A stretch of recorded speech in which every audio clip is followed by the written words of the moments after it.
नमस्कार साथियों, तो स्वागत है आपका अपने YouTube चैनल अपना बेल्ट्रॉन अपना बिहार कंप्यूटर क्लासेस में। जैसा कि आपको पता है कि हम इस चैनल पर पिछले महीने से बेल्ट्रॉन डाटा एंट्री ऑपरेटर और बेल्ट्रॉन स्टेनोग्राफर के कंप्यूटर CBT एग्ज़ाम के सिलेबस को विस्तार के साथ पढ़ रहे हैं। इसके साथ साथ ये भी जान रहे हैं कि बेल्ट्रॉन में किस प्रकार के प्रश्न पूछे जाते हैं और बेल्ट्रॉन के स्टेनोग्राफर के जो कंप्यूटर का CBT एग्ज़ाम होता है उसमें किस प्रकार के प्रश्न आते हैं। पिछले कुछ दिनों में हमने बहुत कंप्यूटर के जो बेल्ट्रॉन डाटा इंटरप्रेटर और बेल्ट्रॉन स्टेनोग्राफर का सिलेबस है उसके बहुत सारे विषयों के बारे में जाना है। आज का जो हमारा टॉपिक है वो है कंप्यूटर मेमोरी का। तो चलें आज का जो हमारा अपना टॉपिक है कंप्यूटर मेमोरी उसको पढ़ते हैं। लेकिन उसको शुरू करने से पहले आपको मैं इस बात को बताना चाहता हूं दोस्तों कि आप इस चैनल को सब्सक्राइब करें अगर पहली बार इस चैनल से जुड़ रहे हैं तो, क्योंकि पीछे भी मैंने कंप्यूटर का बहुत सारा क्लास इसमें दिया है और आगे भी भविष्य में बहुत सारा क्लास देने वाला हूं। अगर आप मेरे चैनल पे कंप्यूटर के जो भी क्लास चल रहे हैं उसको बहुत अच्छे से पढ़ते हैं तो जो बेल्ट्रॉन का आगामी एग्ज़ाम है, चाहे वो डाटा एंट्री ऑपरेटर का हो या फिर स्टेनोग्राफर का हो, आराम से पास कर सकते हैं। तो चलिए आज जो हमारा टॉपिक है उसकी ओर बढ़ते हैं और जानते हैं कि कंप्यूटर मेमोरी क्या है। कंप्यूटर मेमोरी को पढ़ने से पहले हमें प्रोग्रामिंग लैंग्वेज का जो बचा हुआ भाग था उसको भी थोड़ा सा जान लेना जरूरी है कि किस प्रकार के प्रश्न प्रोग्रामिंग लैंग्वेज से बेल्ट्रॉन डाटा एंट्री ऑपरेटर और बेल्ट्रॉन स्टेनोग्राफर के एग्जाम में पूछे जाते हैं। देखें, कहता है कि प्रोग्रामिंग लैंग्वेज में ये महत्वपूर्ण तत्व हैं जो कि बेल्ट्रॉन डाटा एंट्री ऑपरेटर एवं या कह सकते हैं एंड स्टेनोग्राफर के CBT कंप्यूटर एग्जाम के परीक्षा में हमेशा पूछे जाते हैं। ज़्यादातर प्रश्न बेल्ट्रॉन डाटा एंट्री ऑपरेटर में और स्टेनोग्राफर में दोस्तों हाई लेवल लैंग्वेज और लो लेवल लैंग्वेज से आता है, जिसके अंदर आपका कंपाइलर, इंटरप्रेटर और असेंबलर है। देखते हैं कि कंपाइलर क्या है, इंटरप्रेटर क्या है और असेंबलर है। सबसे पहले हम अभी जानते हैं कि हाई लेवल लैंग्वेज हमारा क्या है। अगर हम हाई लेवल लैंग्वेज की बात करते हैं तो पिछले क्लास में हम इसको बहुत ही विस्तार से पढ़ चुके हैं। यहाँ हम थोड़ा सा संक्षिप्त में जानना चाहेंगे कि हाई लेवल लैंग्वेज क्या है। कहता है high level language use by programmer for example COBOL, pascal, C++, Java, .NET। ये सारे लैंग्वेज है जो हाई लेवल लैंग्वेज में आते हैं। बहुत सारे जो कंप्यूटर के प्रोग्रामर होते हैं हाई लेवल लैंग्वेज का इस्तेमाल बहुत सारे सॉफ्टवेयर बनाने में करते हैं, जो ये सारे लैंग्वेज जैसे कोबॉल, जावा, .NET, C++, आगे बढ़ते हैं और लो लेवल के तरफ जाते हैं। लो लेवल के बारे में कहता है लो लेवल जिसे हम मशीन लेवल लैंग्वेज भी कहते हैं और बाइनरी भी कहते हैं। इसके बारे में कहता है this is a translator to translate high level to low level and vice versa. कहने का तात्पर्य यह है दोस्तों कि ये जो हाई लेवल लैंग्वेज होता है वो क्या करता है, translate high level to low level and vice versa. प्रश्न बेल्ट्रॉन के एग्जाम में इस प्रकार से पूछे जाते हैं कि ऐसा कौन सा लैंग्वेज है या लेवल है कंप्यूटर का जो कि हाई लेवल से लो लेवल में ट्रांसलेट करते हैं। तो हमारा वो लो लेवल है या फिर मशीन लेवल लैंग्वेज है। बेल्ट्रॉन स्टेनोग्राफर और डाटा इंटरप्रेटर के अगर परीक्षा के हिसाब से देखें तो इन दोनों से प्रश्न पूछे जाते हैं, हाई लेवल लैंग्वेज से भी और लो लेवल लैंग्वेज से भी। इस प्रकार का प्रश्न पिछले एग्जाम में पूछा गया था कि ऐसा कौन सा लैंग्वेज है तो जो कि हाई लेवल से लो लेवल में ट्रांसलेट करता है, तो ये हमारा लो लेवल लैंग्वेज है। आगे बढ़ते हैं कि कंपाइलर का कंप्यूटर में क्या इस्तेमाल है इसके बारे में जानते हैं। कंपाइलर के बारे में कहता है दोस्तों compiler is a kind of system software specially known as a utility program. Compiler translate the high level language to low level language so that an instruction passed through your program is executed with the help of compiler. जहाँ तक हम compiler का बात करते हैं दोस्तों तो कहता है कंपाइलर एक यूटिलिटी प्रोग्राम है जो सिस्टम सॉफ्टवेयर के अंतर्गत आता है। कंपाइलर किसी हाई लेवल लैंग्वेज को लो लेवल लैंग्वेज यानी मशीन लेवल कोड में परिवर्तित कर देता है जिससे ये आसानी से एग्जीक्यूट हो जाती है। एक कंपाइलर का कार्य किसी प्रोग्राम के कोड को मशीन लेवल कोड में परिवर्तित करना के साथ साथ उसे प्रोग्राम एरर और मिस्टेक्स की जांच भी करना होता है। तो कहने का तात्पर्य यह है दोस्तों, इससे प्रश्न सीधे बेल्ट्रॉन में पूछा जाता है कि ऐसा कौन सा कंप्यूटर का पाथ है जो कि हाई लेवल लैंग्वेज से हाई लेवल लैंग्वेज को लो लेवल लैंग्वेज में कन्वर्ट करता है, तो वो है कंपाइलर दोस्तों। आगे बढ़ते हैं और जानते हैं इंटरप्रेटर क्या है। इंटरप्रेटर के बारे में कहता है Interpreter is also which translate the high level language into machine level code to be executed, but it differs from compiler. It checks program line by line, and when it get the first line correct, then it's sent to execute, and when if there are any mistake exist in the program during developing running process, then it prompts you to rectify the error, whereas compiler checks entire program at once. If the program is correct, send to execute, otherwise prompt you can to reconsider. Interpreter is used to visual basic etcetera.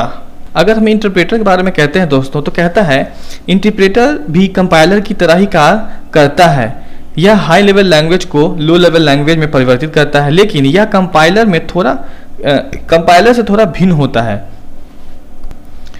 और यह किसी भी programme को line by line check करता है, और वह line सही होने की स्थिति में उसे एग्जीक्यूट होने के लिए भेज देता है, और उसके आगे प्रोग्राम कोड में कहीं गलती होने की स्थिति में सूचित करता है और प्रोग्राम के रनिंग मोड को ब्रेक कर देता है। यह 4GL लैंग्वेज जैसे विजुअल बेसिक इत्यादि में इस्तेमाल किया जाता है। अगर बेल्ट्रॉन डाटा इंटरप्रेटर या स्टेनोग्राफर के बारे में प्रश्न की हम बात करते हैं, तो इंटरप्रेटर से इस प्रकार के प्रश्न पूछे जाते हैं कि ऐसा कौन सा कंप्यूटर का बात है जो कि हाई लेवल लैंग्वेज को मशीन लेवल लैंग्वेज में कन्वर्ट करता है, तो इसका आंसर इंटरप्रेटर होता है। प्रोग्रामिंग लैंग्वेज का आज का जो हमारा अंतिम टॉपिक है वो है असेंबलर। असेंबलर के बारे में कहता है it is use assembly level language which is use to translate the numerics and register variable to machine level code to be executed. अगर हम कहें असेंबलर भी एक तरह का ट्रांसलेटर है, लेकिन इसका उपयोग असेंबली लेवल लैंग्वेज में होता है जो इसके न्यूमोनिक्स और रजिस्टर वेरिएबल को मशीन लेवल कोड में परिवर्तित करता है। तो इस प्रकार के ये 3 टॉपिक है प्रोग्रामिंग लैंग्वेज के, कंपाइलर, इंटरप्रेटर और असेंबलर। ये बहुत ही महत्वपूर्ण प्रश्न है क्योंकि इससे डायरेक्ट प्रश्न बेल्ट्रॉन डाटा इंटरप्रेटर और स्टेनोग्राफर के एग्जाम में पूछे जाते हैं। सिर्फ अगर हम असेंबलर की बात करते हैं तो न्यूमेरिक्स से ही रिलेटेड प्रश्न पूछे जाते हैं। पूछा जाता है कि न्यूमेरिक्स जो वर्ड है वो किससे रिलेटेड है कंप्यूटर के पार्ट में, तो इसका आंसर असेंबलर होता है। या ये भी कह सकता है कि ऐसा कौन सा लैंग्वेज है जो कि रजिस्टर वेरिएबल मशीन लैंग्वेज को किसमें कन्वर्ट करता है, तो उसका भी आंसर असेंबलर होगा। आगे बढ़ते हैं, जो आज हमारा टॉपिक है कंप्यूटर मेमोरी, उसको पढ़ते हैं। अगर हम कंप्यूटर मेमोरी की बात करते हैं तो कंप्यूटर मेमोरी के बारे में कहता है it is an internal storage area in computer system. The term memory is use for physical memory which refer to the actual chips capable of holding data. There is also a virtual memory which expand physical memory on to a hard disk. There are 2 types of memory used in computer, primary and secondary. तो आइए देखते हैं कि ये क्या कहता है computer memory के बारे में। जो तथ्य है कंप्यूटर मेमोरी, सबसे बड़ी बात यह है दोस्तों कि कंप्यूटर मेमोरी है क्या और दूसरे जो डिवाइस होते हैं उससे ये भिन्न कैसे है। अगर हम बात करें कंप्यूटर की और बात करें कैलकुलेटर की, तो अगर हम कोई कैलकुलेटर में कोई काम करते हैं तो एट अ टाइम जो काम करते हैं बस वो उसी समय के लिए होता है। जब हम उसको डिलीट करते हैं या इरेज करते हैं तो वो फिर मिट जाता है। या फिर अगर कहें तो कंप्यूटर में जस्ट विपरीत इसके उल्टा होता है। जब कोई भी काम हम कंप्यूटर में करते हैं तो एक मतलब काम करने के बाद वो सेव हो जाता है और फ्यूचर में हम उसको देख सकते हैं। देखिए क्या कहता है, कंप्यूटर की मेमोरी कंप्यूटर एवं कैलकुलेटर में अंतर बताती है। जहाँ कंप्यूटर में किसी भी काम को करने में वह डाटा सेव हो जाता है, वहीं कैलकुलेटर में काम करने में डाटा सेव नहीं होता है। तो अगर हम डाटा से बात करते हैं तो ये कंप्यूटर और कैलकुलेटर खुद भी अंतर को बताता है। आगे कहता है कंप्यूटर के अंदर डाटा स्टोर मेमोरी के अंदर होता है। फिजिकल मेमोरी जो कि चिप ड्राइव डिस्क होती है जिसमें डाटा होल्ड होता है। वर्चुअल मेमोरी जो कि सिर्फ फिजिकल मेमोरी को एक्सपेंड करता है। कंप्यूटर मेमोरी 2 तरह की होती है, एक प्राइमरी मेमोरी जो कि कंप्यूटर के अंदर मेन मेमोरी कहलाती है, ये 2 प्रकार की होती है, और दूसरी सेकेंडरी मेमोरी जैसे आपका है hard disk, optical disk, floppy disk इत्यादि। आगे बढ़ते हैं और देखते हैं कि कंप्यूटर के जो 2 मेमोरी हैं वो क्या है और उसके बारे में क्या कहा जा रहा है। कहता है the term memory can be categorised into 2 वे। पहला है प्राइमरी मेमोरी और दूसरा है सेकेंडरी मेमोरी। प्राइमरी मेमोरी के बारे में अगर हम बात कहें तो कहता है every computer comes with a certain amount of physical memory usually refer to as main memory और primary memory, for example RAM and ROM. अगर हम प्राइमरी मेमोरी की बात करते हैं तो ये इसके बारे में कहता है कि प्रत्येक कंप्यूटर में ये मेमोरी फिजिकली रूप से पहले से उपलब्ध होती है और हर कंप्यूटर में ये होती है, जिसे हम मेन मेमोरी या प्राथमिक मेमोरी कहते हैं। इसके एग्जाम्पल है रैम या रोम। कहता है प्राइमरी मेमोरी कंप्यूटर सिस्टम की मेन मेमोरी होती है जो सिस्टम के प्राथमिक कार्य के लिए मेमोरी उपलब्ध कराते हैं, जैसे कि रैम और रोम। सेकेंडरी मेमोरी के बारे में कहता है this types of memories are internal और एक्सटर्नल डिवाइस आइदर इनसाइड और आउटसाइड द कंप्यूटर। कहने का तात्पर्य यह है कि ये जो मेमोरी होता है ये इंटरनल भी हो सकता है और एक्सटर्नल भी हो सकता है। हम चाहे तो इसको कंप्यूटर के अंदर रख भी सकते हैं और बाहर भी कर सकते हैं। It store program and data permanently, it is slower but cheaper. कहने का तात्पर्य यह है कि ये काफ़ी दिनों तक अपने प्रोग्राम या डाटा को अपने अंदर सुरक्षित रख सकता है। इसमें हम बहुत सारे डाटा को या फिर डेट को परमानेंटली सेव कर सकते हैं। ये स्लो तो होता है लेकिन काफ़ी सस्ता भी होता है। इसके बहुत सारे उदाहरण हैं, जैसे कि आपका floppy disk, hard disk, CD, DVD, pen drive etcetera are secondary storage device. The secondary storage can be divided into magnetic disk, optical disk and flash memory. तो अगर हम कहें दोस्तों तो सेकेंडरी मेमोरी को 3 भागों में बांटा गया है। पहला है मैग्नेटिक डिस्क, दूसरा है ऑप्टिकल डिस्क और तीसरा है फ्लैश मेमोरी। अगर हम मैग्नेटिक डिस्क के उदाहरण के बारे में बात करें तो ये हमारा सबसे अच्छा एग्जांपल इसका आपका हार्ड डिस्क है। ऑप्टिकल डिवाइस की बात करें तो इसका उदाहरण आपका DVD, CD है। और अगर हम फ्लैश मेमोरी की बात करें तो आपका पेन ड्राइव है। अगर हम प्राइमरी मेमोरी की बात करते हैं तो इसमें सबसे महत्वपूर्ण जो होता है वो है रैम, जिसका full form random access memory होता है। कहता है it is temporary volatile storage are utilized by the CPU before the program runs. The program is loaded into the memory which allow the CPU direct access to the program. अगर हम RAM के बारे में कहते हैं तो कहता है यह रीड राइट मेमोरी होती है। इसमें डाटा टेम्पोररी वोलेटाइल होता है, जो कि पावर सप्लाई कटते ही डाटा मिट जाता है। डाटा रैंडमली एक्सेस किया जाता है और CPU के से सीधा एक्सेस करता है। रैम भी 2 प्रकार के होते हैं। तो हम अगर रैम के प्रकार के बारे में बोलते हैं तो रैम भी 2 प्रकार का होता है। देखते हैं कि रैम का प्रकार क्या है। रैम का जो हमारा पहला प्रकार है वो है SRAM। Abbreviation is a static random access memory that is faster and more reliable than the more common DRAM dynamic RAM. The term statics is derived from the fact that it does not need to be refreshed like dynamic RAM. SRAM is often used only as memory cache, usually found in the CPU. कहने का तात्पर्य यह है दोस्तों, और इसका उदाहरण देख लीजिए L1, L2, L3 कैश। कहने का तात्पर्य यह है दोस्तों SRAM के बारे में कहता है SRAM प्रायः इस्तेमाल होने वाले DRAM की तुलना में ज़्यादा तेज होते हैं। यह स्टैटिक्स रैंडम एक्सेस मेमोरी होता है। इसकी स्पीड DRAM से अधिक होती है। कंप्यूटर में समानता यह कैश मेमोरी के रूप में लगी होती है। यहाँ स्टैटिक्स तथा तथ्य का मतलब इस बात से है कि DRAM की तुलना में रिफ्रेश करने की जरूरत नहीं पड़ती। SRAM प्रायः मेमोरी कैश की तरह उपयोग होता है जो CPU में बतौर इसके उदाहरण L1, L2 और L3 कैश के रूप में पाई जाती है। अगर हम SRAM का बात करते हैं दोस्तों तो इसमें कुछ बातें बहुत ही महत्वपूर्ण हैं, जैसे SRAM का फुल फॉर्म। अगर हम SRAM के फुल फॉर्म के बारे में बात करते हैं तो SRAM का आपका जो फुल फॉर्म है वो है स्टैटिक्स रैंडम एक्सेस मेमोरी। अगर हम बात करते हैं DRAM का तो DRAM का आपका फुल फॉर्म है डायनेमिक रैम। अगर हम इसके बाद आगे बात करते हैं तो इसके जो प्रकार हैं SRAM तो हम पढ़ लिए। इसके बाद आपका DRAM है। DRAM का भी बहुत सारा प्रकार है। तो आइए देखते हैं सबसे पहले कि DRAM है क्या। बात हम DRAM की करते हैं। कहता है stand for dynamic random access memory, a type of memory use in most personal computer. कहने का तात्पर्य यह है दोस्तों कि आज के दौर में जो पर्सनल कंप्यूटर हम घर में यूज करते हैं उसमें ज़्यादातर DRAM dynamic random access memory का इस्तेमाल किया जाता है।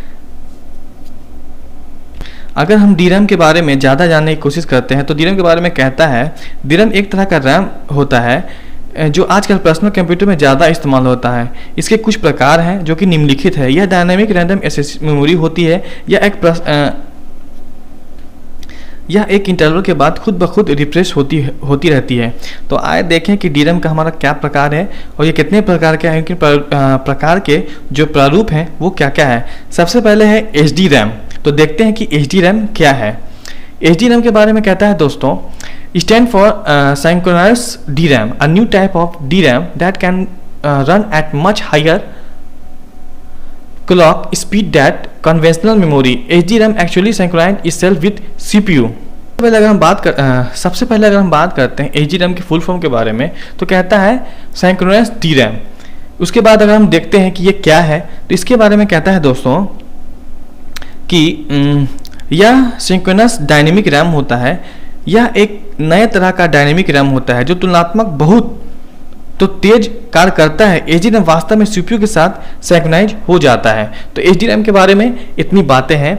आगे कहता है कि इसका जो प्रकार है, वो जो दूसरा प्रकार है DRAM का, वो कहता है DDR2 HDRAM। इसके बारे में कहता है abbreviation is double data rate synchronized DRAM 2 is a type of DDR that supports higher speed than ancestor DDR HDRAM।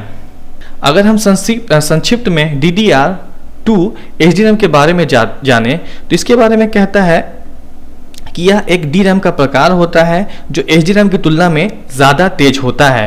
कहने का तात्पर्य यह है कि पिछला जो हमारा HDRAM था उससे कहीं ज़्यादा तेज DDR2 HDRAM होता है। DRAM का जो तीसरा भाग है वो है DDR3 HDRAM। इसका full form double rate synchronous DRAM 3 है। कहता है इसके बारे में is the newest type of DDR that support the fastest speed of all HDRAM memory. अगर हम DDR3 HDRAM के बारे में जाने, तो इसके बारे में कहता है यह DRAM का बिल्कुल नया प्रकार है जो इस प्रकार के सभी प्रकार की मेमोरी से काफ़ी तेज कार्य करता है और वर्तमान में इसका इस्तेमाल बहुत ज़्यादा हो रहा है। आगे बढ़ते हैं और पढ़ते हैं रोम के बारे में कि रोम क्या है। अगर हम रोम के बारे में कहें तो ये भी कंप्यूटर का एक बहुत बड़ा पार्ट है जिसका full form read only memory है।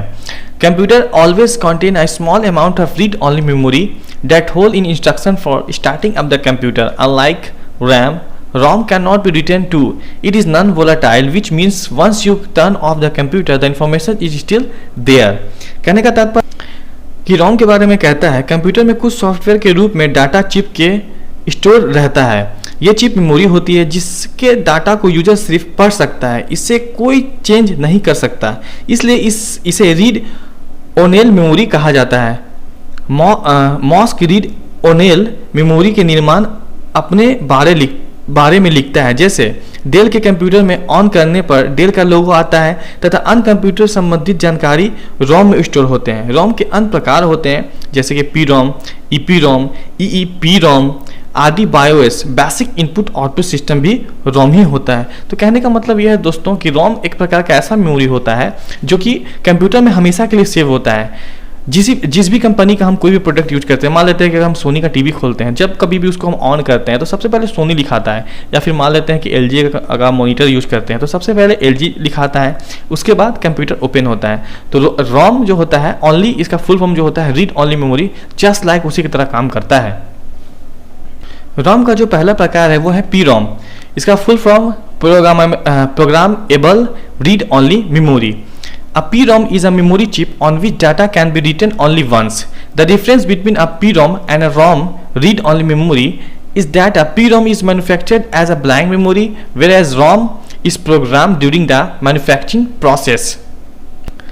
PROM के बारे में कहता है कि यह ROM का एक प्रकार ही होता है जिससे ROM बायोस से संबंधित सूचना को केवल एक ही बार प्रोग्राम किया जाता है, जिसे आगे कोई परिवर्तन नहीं किया जाता। इसका जो दूसरा प्रारूप है EPROM, जिसका full form erasable programmable read only memory. It is a special type of PROM that can be erased by exposing it to ultraviolet light. Once it erase it can be reprogrammed। and EEPROM is similar to a PROM but requires only electricity to be erased। EPROM के बारे में कहता है दोस्तों यह एक विशेष प्रकार का PROM होता है जिसे पराबैंगनी किरणों की मदद से मिटाया जा सकता है। जब इसे एक बार इरेज कर दिया जाता है तो फिर इसे पुनः प्रोग्राम किया जा सकता है। अगर हम बात इसके अंतिम प्रारूप पर करें तो ये कहता है EEPROM electrically erasable programmable read only memory. pronounced double EEPROM or EEPROM, and EEPROM is a special type of PROM that can be erased by exposing it to be an electrical charge. Like other type of PROM, EEPROM retain its contents even when the power is turned off. Also, like other type of ROM, EEPROM is not as fast as RAM. EEPROM is similar to flash memory, sometimes called flash EEPROM. इसके बारे में कहता है दोस्तों कि यह भी PROM का एक प्रकार होता है जिसे इलेक्ट्रिसिटी की मदद से इरेज किया जा सकता है और पुनः प्रोग्राम किया जा सकता है। अन्य PROM की तुलना में EEPROM में डाटा पावर ऑफ के केस में भी डाटा से को संजोए रखता है।